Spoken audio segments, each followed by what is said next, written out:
रक्षा मन्त्रालय मुलुकको सुरक्षा तथा प्रतिरक्षा जस्तो महत्त्वपूर्ण र संवेदनशील राष्ट्रिय प्रतिरक्षा नीति 2077 को कार्यान्वयन र यस क्रममा नेपाल सरकारका विभिन्न मन्त्रालय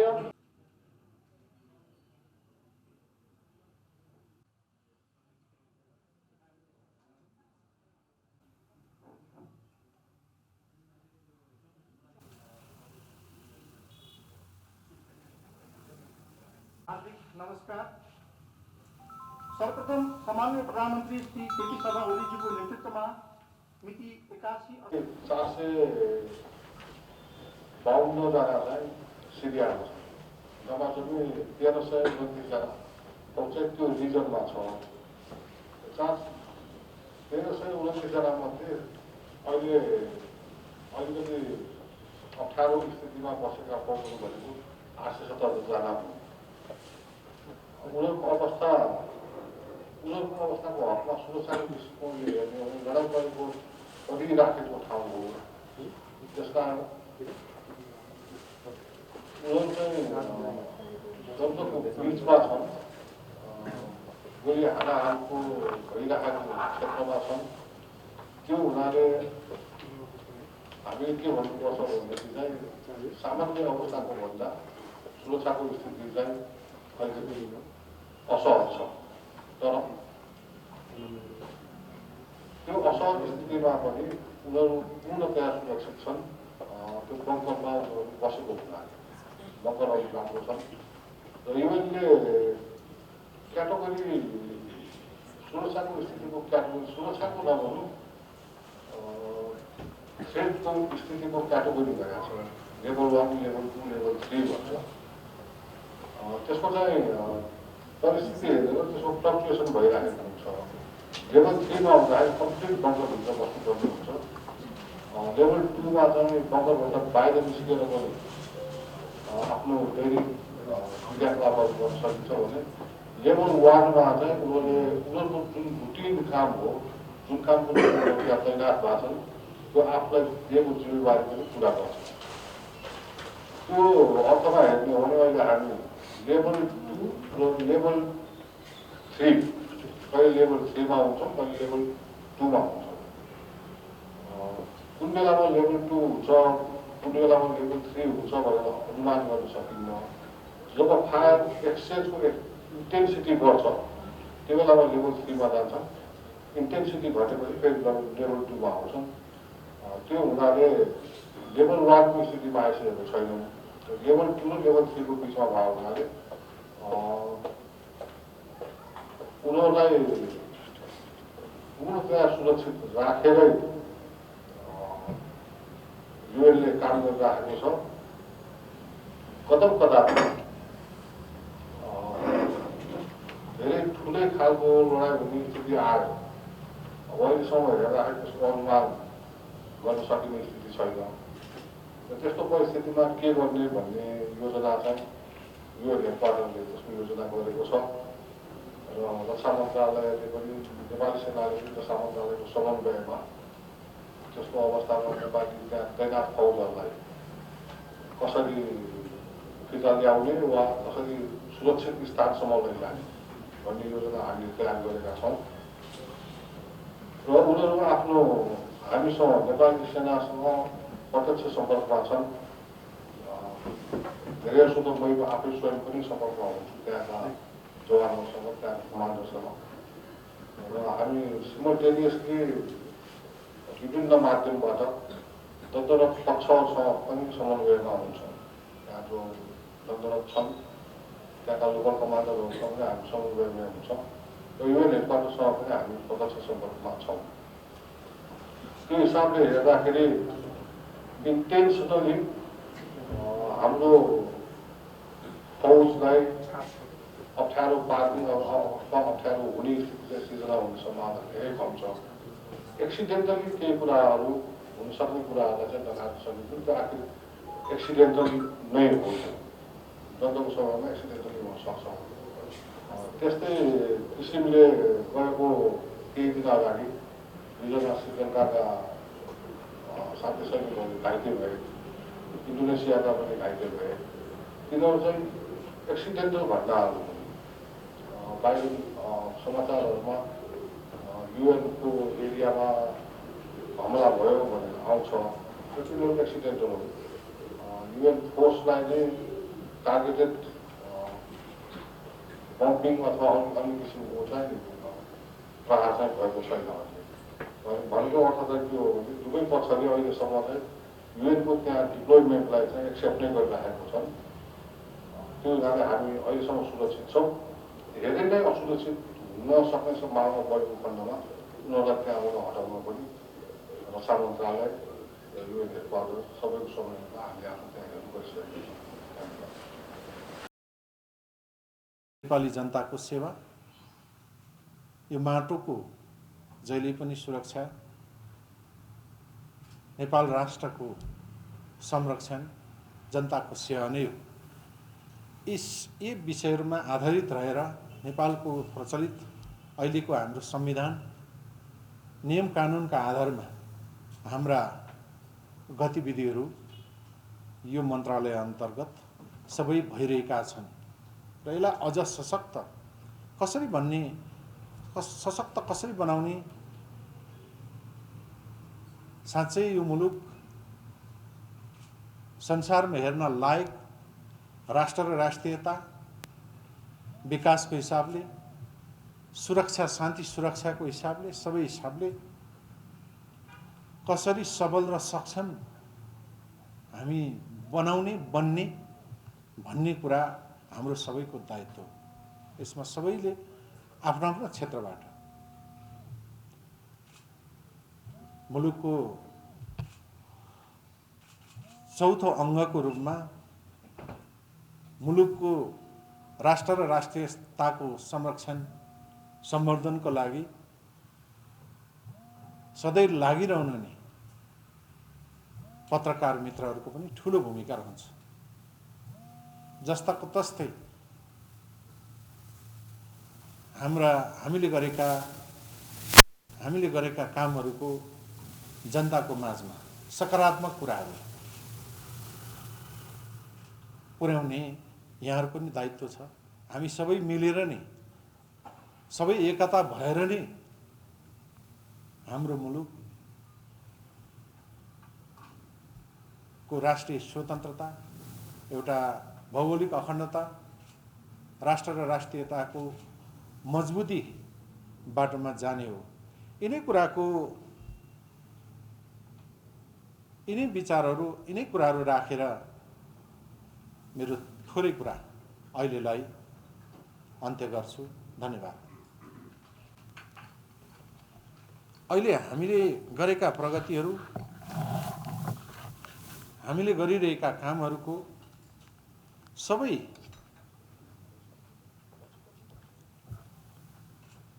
एउटा छोटोमा हामीले एउटा चाहिँ टपिक्स बनाएका छौँ। त्यसलाई वाचन गरेर यो सार्वजनिकरणको लागि यो मन्त्रालयका प्रवक्ताजीलाई वाचन गर्ने अनुमति उहाँलाई दिन चाहन्छु र वाचन गर्नका लागि प्रवक्ताजीलाई अनुरोध पनि गर्न चाहन्छु। हार्दिक धन्यवाद। क्षेत्र भनेको राष्ट्रिय सुरक्षा क्षेत्रमा सम्पादन गरिएका प्रमुख कार्यहरू। यसमा मिति 81/5/9 गते राष्ट्रिय सुरक्षा परिषदको 34औं बैठकपछि राष्ट्रिय सुरक्षासँग सम्बन्धी विभिन्न निर्णयहरू गरिएको छ। नेपालको संविधानको भाग 28 धारा 266 को धारा 3 अनुसार राष्ट्रिय सुरक्षा परिषदको आर्थिक वर्ष 79-80 र 80-81 को 6औं र 7औं वार्षिक प्रतिवेदन तयार गरी सम्माननीय राष्ट्रपतिजी समक्ष पेश गर्ने कार्य सम्पन्न भएको छ। राष्ट्रिय सुरक्षा परिषदको सचिवालयमा मिति 81/4/22, 81/5/20 र 81/6/21 गते क्रमशः एकीकृत राष्ट्रिय सुरक्षा इन्टेलिजेन्स संयन्त्रको 8औं, 9औं र 10औं बैठक सम्पन्न भई विभिन्न निर्णयहरू भएका छन्। मिति 81 भाद्र 13 र 14 गते राष्ट्रिय सुरक्षा परिषदको सचिवालयद्वारा राष्ट्रिय सुरक्षामा वातावरणीय विनाशको असर र दिगो विकासका उपायहरू विषयमा सेमिनार आयोजना गरिएको छ। राष्ट्रिय सुरक्षा परिषदको सचिवालयबाट दैनिक, साप्ताहिक तथा पाक्षिक रूपमा राष्ट्रिय सुरक्षा विश्लेषण प्रतिवेदन तयार गरी सम्बन्धित पदाधिकारीहरू समक्ष नियमित रूपमा सम्प्रेषण गरिएको छ।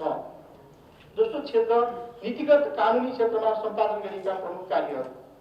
राष्ट्रिय सुरक्षा नीति 2075 र सोको प्रभावकारी कार्यान्वयनका लागि तयार गरिएको एकीकृत कार्ययोजनामा रक्षा मन्त्रालय र नेपाली सेनालाई जिम्मेवारी तोकिएको कार्यहरूलाई प्राथमिकतापूर्वक कार्यान्वयन गरिएको छ।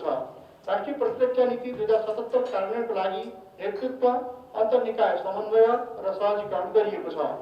राष्ट्रिय सेवा दलको नयाँ विधेयकको मस्यौदा तर्जुमा गरिएको छ। राष्ट्रिय प्रतिरक्षा विश्वविद्यालयको विधेयकको मस्यौदा उप विभिन्न मन्त्रालयबाट प्राप्त राय सुझावलाई सम्बोधन गरी मस्यौदा पुनरावलोकन परिमार्जन गर्ने कार्य भइरहेको छ। सैनिक सेवा 6औं संशोधन नियमावली 2081 को मस्यौदा उप विभिन्न मन्त्रालयबाट प्राप्त राय सुझावलाई सम्बोधन गरी मस्यौदा पुनरावलोकन परिमार्जन गर्ने कार्य अहिले राय समितिको लागि पठाइएको छ। सैनिक प्राविधिक सेवा नियमावली, सैनिक विविध सेवा नियमावली, सैनिक हवाई सेवा नियमावली र सैनिक प्राप्त सेवा नियमावलीको संशोधन मस्यौदा तयार गरिएको छ। नेपाली सेना भर्ना छनौट कार्यविधिको मस्यौदा तयार गरिएको छ। राष्ट्रिय सुरक्षा परिषदको बैठक सञ्चालन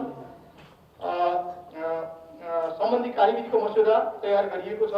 नेपाल सवारी प्रदूषण मापदण्ड 2081 को मस्यौदा उप वन तथा वातावरण मन्त्रालयलाई र सडक सुरक्षा विधेयकको मस्यौदा उप भौतिक पूर्वाधार तथा यातायात मन्त्रालयलाई राय प्रतिक्रिया पठाइएको छ। विभिन्न मन्त्रालय निकायबाट राय प्रतिक्रिया सहमति माग गरिएका विषयमा समयमै तत्त निकायमा राय प्रतिक्रिया सहमति उपलब्ध गराइएको छ। तेस्रो क्षेत्र प्रशासनिक क्षेत्रमा सम्पादन गरिएका प्रमुख कार्यहरू। सामान्य प्रधानमन्त्री र मान्य मन्त्रीबीच भएको कार्य सम्पादन सम्झौताको आधारमा मान्य रक्षा मन्त्री र सचिव तथा सचिव र नेपाली सेनाका प्रधान सेनापति बीच कार्य सम्पादन सम्झौता गरी तदनुसार कार्य भइरहेको छ। सामान्य राष्ट्रपतिजीले नेपाल सरकार मन्त्री परिषदको सिफारिसमा नेपाली सेनामा रिक्त रहेको महारथी प्रधान सेनापति पदमा मिति 81/5/24 गतेदेखि लागू हुने गरी पदाधिकृत रथी श्री अशोक राज सिंहदेवज्यूलाई नियुक्ति गर्नुभएको छ। नेपाल सरकार मन्त्री परिषदको मिति 81/5/13 को निर्णय अनुसार संयुक्त राष्ट्र संघको डिपार्टमेन्ट अफ पीस अपरेसनमा असिस्टेन्ट सेक्रेटरी जनरलको तहको मिलिट्री एडभाइजर पदमा कामकाज गर्न प्रतिस्पर्धात्मक प्रक्रियामा भाग लिने प्रयोजनका लागि नेपाली सेनाका उपरथी श्री प्रेमध्वज अधिकारीलाई रथी दर्जामा स्थानीय बढुवा गरी उक्त प्रतिस्पर्धामा सफल भएमा सो पदमा कामकाज गर्न जान स्वीकृति प्रदान गरिएको छ। निजामती सेवा दिवसको अवसरमा रक्षा मन्त्रालय परिसरमा वृक्षारोपण तथा सरसफाई एवं सौन्दर्यकरण प्लान्टेसन, सैनिटेसन एन्ड ब्युटिफिकेसनको कार्य गरिएको छ। नेपाली सेनातर्फ अधिकृत स्तरका विभिन्न पद महारथी, उपरथी, सहायक रथी, 8 सेनानीमा 33 जनाको बढुवा गरिएको छ। विभिन्न ट्रेडका गरी 66 जना उपसेनानी र 33 जना क्याडेटलाई नियुक्ति प्रदान गरिएको छ। 5 जना सैनिक अधिकृतहरूको पदावधि थप गरिएको छ। विभिन्न तहका सैनिक अधिकृतहरू गरी कुल 53 जनाको सरुवा भएको छ। यस अवधिमा विभिन्न तहका सैनिक अधिकृतहरू गरी कुल 16 जनाको राजीनामा स्वीकृत भएको छ। नेपाली सेनाका सकल दर्जाका कुल 219 जनालाई वैदेशिक तालिम, सेमिनार, खेलकुद प्रतियोगिता र वैदेशिक भ्रमणमा सहभागी गराइएको छ। सो अन्तर्गत संयुक्त राज्यको लन्डनमा मिति 81 असोज 23 देखि 25 गतेसम्म आयोजित च्याम्पियन पेट्रोल 24 सहभागी विश्वका 37 राष्ट्रका 121 वटा अन्तर्राष्ट्रिय टिमहरूमध्ये नेपाली सेनाको टिमले उत्कृष्ट प्रदर्शन गरी स्वर्ण पदक प्राप्त गर्न सफल भएको छ। चौथो एरिया विकास निर्माण क्षेत्रमा सम्पादन गरिएका कार्यहरू। काठमाडौँ तराई मधेस द्रुतमार्ग सडक आयोजनाको निर्माणलाई थप गति दिइएको छ। 100 दिनको अवधिमा यस आयोजना अन्तर्गत 1.04% थप भौतिक प्रगति भई हालसम्म उक्त आयोजनाको समष्टिगत भौतिक प्रगति 36.42% पुगेको छ। आयोजनाको कुल वित्तीय प्रगति 38.55% रहेको छ। काठमाडौँ तराई मधेस द्रुतमार्ग अन्तर्गत प्याकेज नम्बर 2 मा पर्ने धेत्री सुरुङ मार्ग मिति 81/4/21 गते छिचोल्ने ब्रेकथ्रु गर्ने कार्य सम्पन्न भएको छ। काठमाडौँ तराई मधेस द्रुतमार्ग सडक आयोजना निर्माणका लागि ठोकना बुटबोली क्षेत्रमा आवश्यक भई अधिग्रहण गरिएका जग्गाको मुआब्जामा पुँजीगत लाभ कर छुट दिन नेपाल सरकार मन्त्री परिषदबाट मिति 81/5/13 मा निर्णय भई यस सम्बन्धी सूचना 81/5/24 मा नेपाल डाकपत्रमा प्रकाशन गरिएको छ। द्रुतमार्गको सुरुबिन्दु निर्धारण तथा सवारी आवागमन व्यवस्थापन सम्बन्धमा इन्जिनियरिङ अध्ययन संस्थान पुल्चोक क्याम्पस अन्तर्गत रिसर्च एन्ड ट्रेनिङ युनिट RTU-बाट विस्तृत सम्भाव्यता अध्ययन पूरा भई प्रतिवेदन प्राप्त भएकोमा अध्ययनको चरणमा रहेको छ। द्रुतमार्ग अन्तर्गत मौरीबी खण्डको निर्माण सम्बन्धमा मिति 81/7/2 गते उच्चस्तरीय नीतिगत समन्वय तथा अनुगमन समितिको बैठक सम्पन्न भई विस्तृत आयोजना प्रतिवेदन DPR हेरफेर गर्न नेपाल सरकार समक्ष सिफारिस गर्ने निर्णय भएको छ। आयोजना अन्तर्गत रहेका जम्मा 89 पुलहरूमध्ये 85 स्थानका पुलहरू निर्माणको लागि खरिद सम्झौता सम्पन्न भएको छ। हालसम्म मकवानपुरको राजदरबार इलाकामा 5 वटा पुलहरूको निर्माण कार्य सम्पन्न भएको छ। द्रुतमार्ग आयोजना अन्तर्गत हालसम्म 31,950 वटा रुखहरू कटान सम्पन्न भएको तथा कटान गरिएका रुखहरूको बदलामा हालसम्म 7,05,552 नयाँ बिरुवा रोप्ने कार्य सम्पन्न भएको छ। कलाली कोरिडोर लालीबगर दुलीकुन्ना र घाटपारी चौरी बद्रीगाउँ ढोका खोला खण्ड सडक आयोजनामा यस अवधिमा 0.29 किमी थप प्रगति हासिल भई 2081 असोज बजारसम्मको समष्टिगत प्रगति 13.79 किमी पुगेको छ। कुशी कोरिडोर च्याङपाङ ढोङघम्पा खण्डमा 0.41 किमी थप प्रगति हासिल भई 2081 असोज प्रशान्तसम्मको कुल समष्टिगत प्रगति 8.091 किमी रहेको छ। महाकाली कोरिडोर दार्चुला टिङ्कर तुषारपानी टिङ्कर खण्ड सडक आयोजना अन्तर्गत थप 0.2 किलोमिटर सडकको ट्र्याक खोल्ने कार्य सम्पन्न भई 2081 असोज प्रशान्तसम्म कुल समष्टिगत प्रगति 13.6 किलोमिटर रहेको छ। बेनीघाट आरुघाट लाठी भन्ज्याङ सडक आयोजना अन्तर्गत थप 0.32 किलोमिटर सडकको ट्र्याक खोल्ने कार्य सम्पन्न भई 2081 असोज प्रशान्तसम्म कुल समष्टिगत प्रगति 38.2 किमी रहेको छ।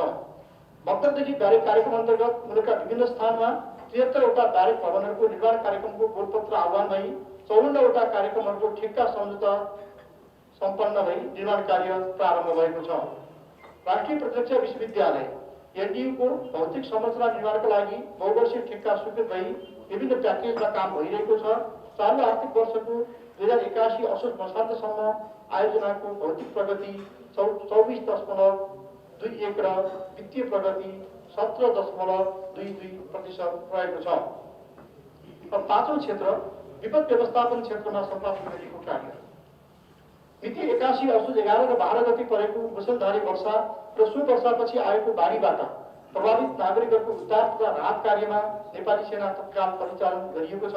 साथै उद्धार कार्यमा नेपालभरि 383 स्थानमा प्रत्यक्ष रूपमा 7,487 सैनिक फौज खटिएको छ। 7 स्थानमा हवाई उडान मार्फत खाद्यान्न ढुवानी गरिएको छ। 16 वटा शव हवाई उडान मार्फत व्यवस्थापन गरिएको छ। उक्त बाढीको समयमा सिस्नेरी खोलामा आएको बाढीमा फँसेका 32 जना फुटबल खेलाडीहरूको सकुशल उद्धार गरिएको छ। यस अवधिमा सुत्केरी 45 जना, घाइते तथा बिरामी 31 जना, मनसुनजन्य विपदमा परेका 959 जना गरी कुल 1035 जनाको नेपाली सेनाद्वारा सकुशल हवाई उद्धार गरिएको छ।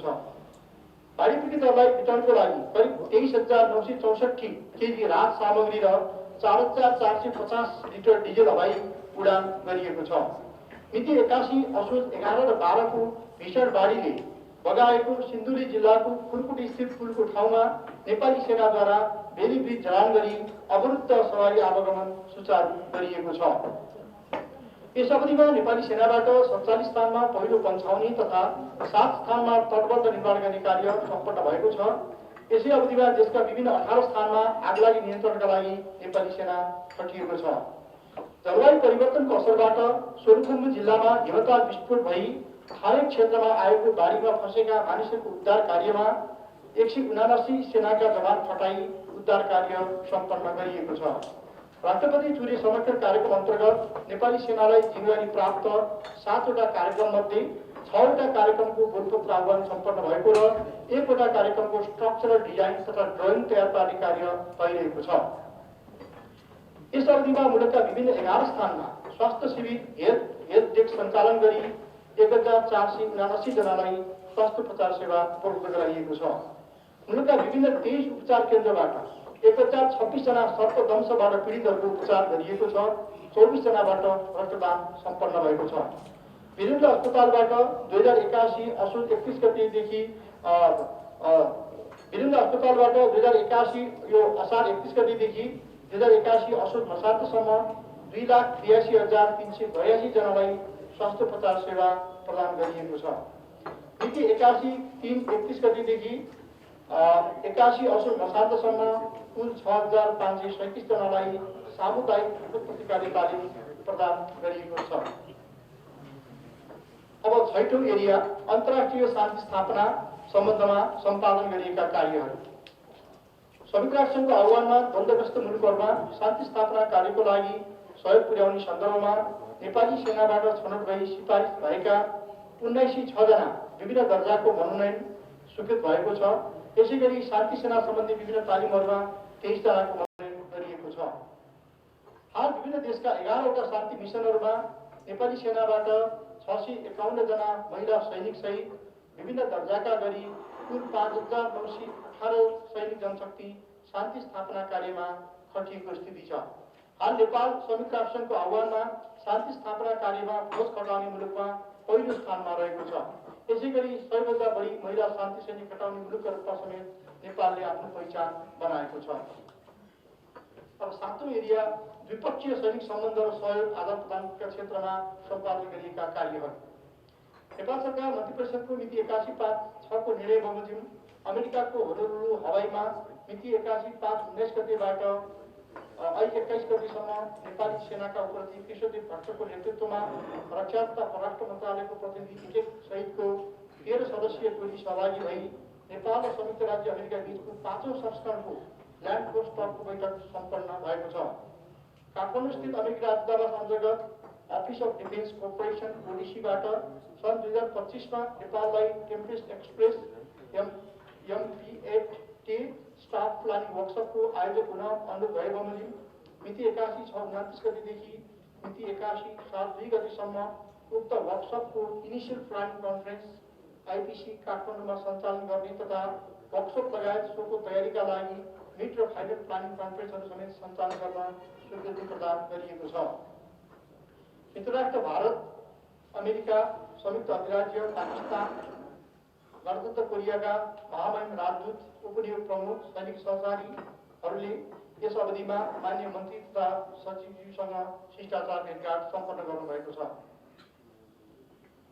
अब अर्को 8औं एरिया राष्ट्रिय सेवा दल सम्बन्धी कार्य।